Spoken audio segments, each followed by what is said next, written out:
13 is on your side. Welcome back to 13 on your side. On Tuesday, we first told you about new reports of the Lone Star tick in Ottawa County. And with summer now underway, our tick alert should be high. Luckily, next weekend, Dr. Miller, who's here, has been tracking tick populations in Ottawa for the past 5 years, and you're holding a talk to spread awareness. Thank you so much for joining us this morning. Thanks for having me. Tell us about that talk. What can people go to learn?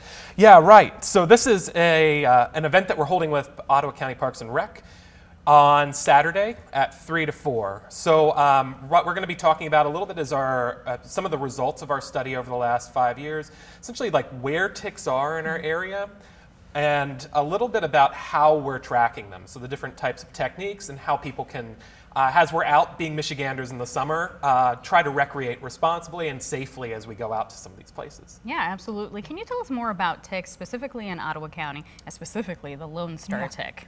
Yes, so Lone Stars are a relatively new thing. The first records of Lone Star ticks came in from Berrien County actually a couple years ago. We've been seeing a few more Lone Star ticks show up every once in a while across the lakeshore. It sounds like right now that numbers are really low. However, the number of what we would call incidental reports, the numbers of one-off reports, seems to be increasing as we go up the lakeshore. Right now, our project, though, has largely been focused on the black-legged tick, the primary vector for that Lyme disease Interesting. pathogen. Yeah. Now, earlier this year, we were thinking maybe the mild winter would have an effect on the tick population. Is that something you're seeing? It seems like it's been pretty par for course this year. So 2021 was our big year, and I remember all kinds of news stories coming out about that at that point in time.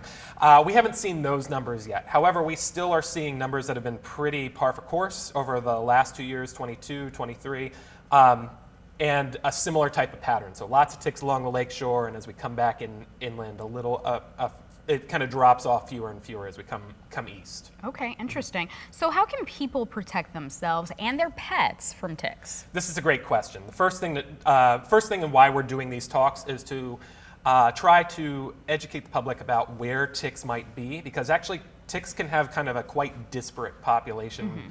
So we get these really large population clusters, and then there's fewer 2 minutes down the road from that. So learning a little bit about where ticks are, using FDA-approved chemical repellents, and being smart about the clothing that you're wearing as well. So I like light clothes and long sleeve pants, long sleeve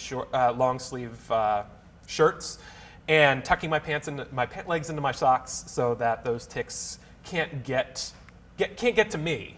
So they kind of get stuck on the clothing, and those are the two big things, as well as kind of making sure that you're aware of where they're at to evaluate your risk.